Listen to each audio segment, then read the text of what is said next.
आज से गुरुकुल का जो भी निर्माण कार्य सारा बनाने का काम आज से शुरू करेंगे।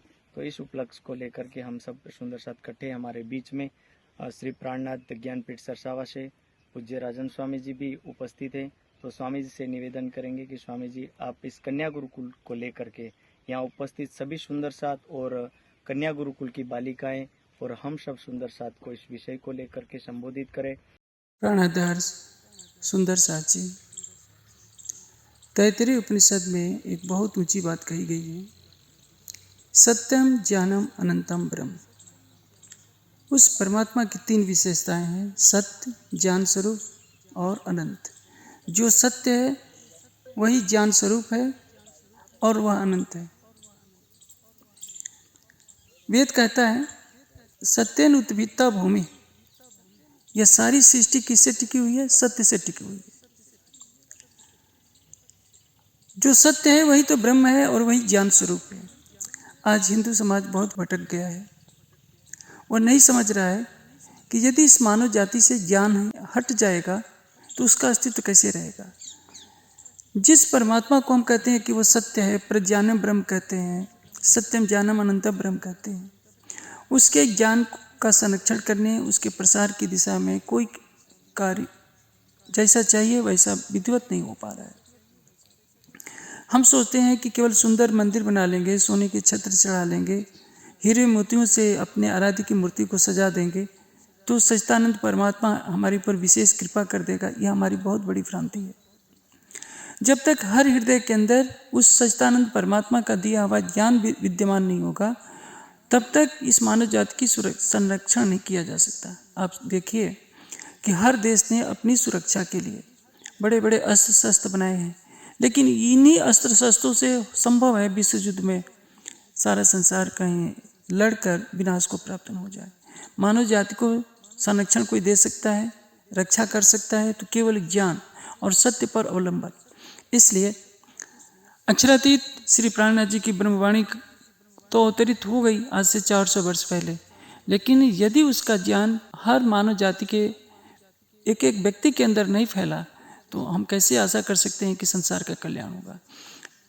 हम वेदों में पढ़ते आए हैं कि नारी निर्मात्री भवति, लेकिन नारी को यदि हमने केवल चूल्हा चक्की तक ही सीमित रख दिया, उसके हृदय में ज्ञान का प्रकाश नहीं किया, तो जो पथ प्रदर्शिका है, जो सन्यासी को जन्म देती है, बड़े बड़े विद्वानों को जन्म देती है, बड़े बड़े वीरों को देती है, वही अशिक्षा के अंधकार में भटकती रहेगी तो कैसे संभव है कि महान विभूतियाँ पैदा होती रहेंगी। इसलिए पहली प्राथमिकता है कि हमारी बालिकाएं आने वाले समय में विदुषी बने। इसी उद्देश्य से को ध्यान में रखकर इस प्राणनाथ बालिका विद्यालय का निर्माण करने की हमारी योजना है। आप सब सुंदर साथ, मैं देख रहा हूँ 400 वर्षों से 400 मंदिरों का निर्माण कर चुके हैं, अभी भी करने की योजना में हैं आप। लेकिन आपके इन 400 मंदिरों में मुझे नहीं लगता कि 40 भी विद्वान होंगे। 40 का मैं कहता हूँ 10 भी ऊंचे स्तर के विद्वान नहीं है। 10 तो क्या, राष्ट्रीय स्तर पर बोलने वाले हमारे पास 5 भी वक्ता नहीं है, क्योंकि आप ये सोचते हैं कि हम सुंदर सुंदर मंदिर बना देंगे तो साक्षात अक्षरातीत के चरण कमल पड़ जाएंगे।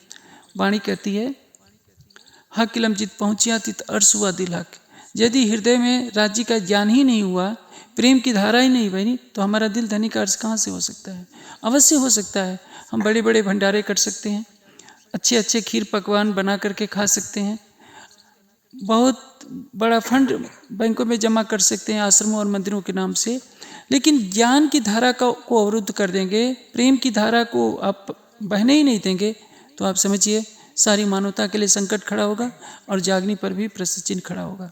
इसलिए मैं सबसे आशा करता हूँ कि हर सुंदर साथ इस महान कार्य में अपने तन मन धन का सहयोग करें। आप सोचेंगे कि ये फिजूल खर्ची है, हमारे घर के ऊपर इतना बजट है तो हम कहाँ से देंगे। मैं आपके लिए एक सरल सा मार्ग बताता हूँ। इस गुरुकुल के निर्माण में संभवतः 1 वर्ष 1.5 वर्ष तक लग सकते हैं। यदि 1000 सुंदर साथ जिनका वेतन 50,000 है, 25,000 है, वे आसानी से 1,000 तो निकाल ही सकते हैं।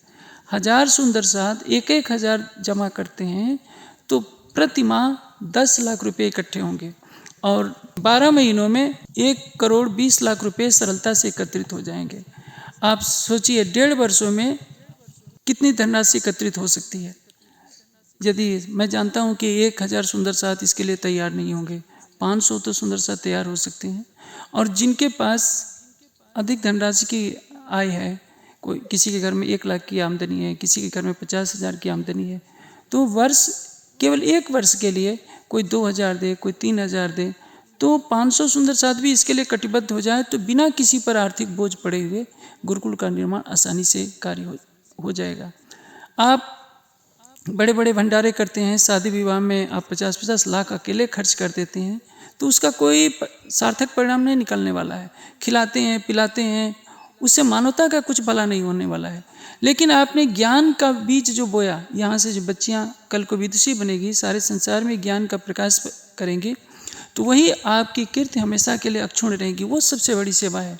इसलिए चाहे कोई किसी विचारधारा को मानता हो, किसी भी आस्थान से जुड़ा हो, किसी भी गुरु से जुड़ा हो, उसकी अपनी आस्था है, लेकिन जिसके हृदय में अक्षरातीत के लिए प्रेम है, श्री जी की वाणी के लिए प्रेम है, मैं सबसे अपेक्षा करूंगा कि वो यथाशक्ति मासिक सेवा में प्राणनाथ बालिका विद्यालय के गुरुकुल के खाते में भेजना शुरू करें। अपनी श्रद्धा के अनुसार जिसके पास कम धनराशि हो वो भी भेजे, ताकि 1.5 वर्ष के अंदर ये बालिका विद्यालय का निर्माण कार्य अविलंब पूरा हो सके। राज जी आपके ऊपर अपार कृपा की वर्षा करेंगे।